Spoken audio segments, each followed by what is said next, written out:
পোশাক এমন একটা জিনিস যে আপনাকে ক্যারি করতে জানতে হবে। আমি ওনাকে ফলো করি, যারা বেশি কাজ করে তাদের দিকে মানুষের চোখ থাকে। আসলে ভাইয়া পোশাক এমন একটা জিনিস যে আপনাকে ক্যারি করতে জানতে হবে। সো পোশাকটা তখনই আপনি পরবেন যেটা আপনি ক্যারি করতে পারবেন। আর যেটা বলেন যে ব্র্যান্ড প্রমোটাররা অনেক সময় আমাকে হিংসা করে, দেখুন যারা ভালো কাজ করে, যারা এগিয়ে থাকে বা যারা বেশি কাজ করে তাদের দিকে মানুষের চোখ থাকে। যেমন ফিল্ম ইন্ডাস্ট্রিতে শাকিব খান নাম্বার 1 সুপারস্টার, আমারও খুব পছন্দ। তো অনেক সময় আমরা তাকে নিয়েও ট্রল দেখি, শুনি যে অন্যান্য হিরোরা তাকে হিংসা করে। এক্ষেত্রে শাকিব খানের কি কিছু যায় আসে? Definitely not.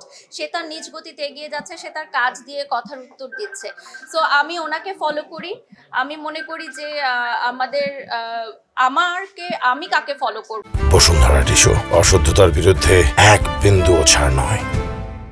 আমার চেয়ে উপরে যারা আছে, আমার চেয়ে ভালো অবস্থানে যারা আছে, আমরা সোশ্যাল মিডিয়াতে দেখি হরহামেশাই সাকিব, অপু, বিশ্বাস, বুবলি এনাদেরকে নিয়েও অনেক নানান নেগেটিভিটি আলোচনা করা হয়। তারা তো আমাদের বাংলাদেশের one of the best superstar. So সেখানে তাদের সামনে তো আমি কিছুই না। তো আমাকে নিয়ে তো কথা হতেই পারে। আমি নিজেও জার্নালিজম নিয়ে পড়েছি। আপনারা যারা আমার সামনে দাঁড়িয়ে আছেন, আমিও আপনাদেরই পেশার একজন মানুষ। হয়তো আমি এখন কাজ করছি না, কিন্তু আমি কিন্তু লেখাপড়া করেছি জার্নালিজম নিয়ে।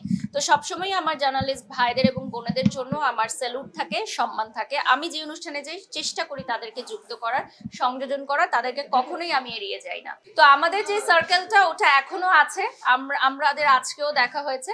তো আমি মনে হয় যে এখানে আপনার একটু জানার ভুল আছে। যারা আমাকে নিয়ে কটূক্তি করে বা মন্তব্য করে, এটা তাদের ভুল হতে পারে। তারা হয়তো আমাকে চেনে না বা জানে না, সেটা তাদের ভুল হতে পারে।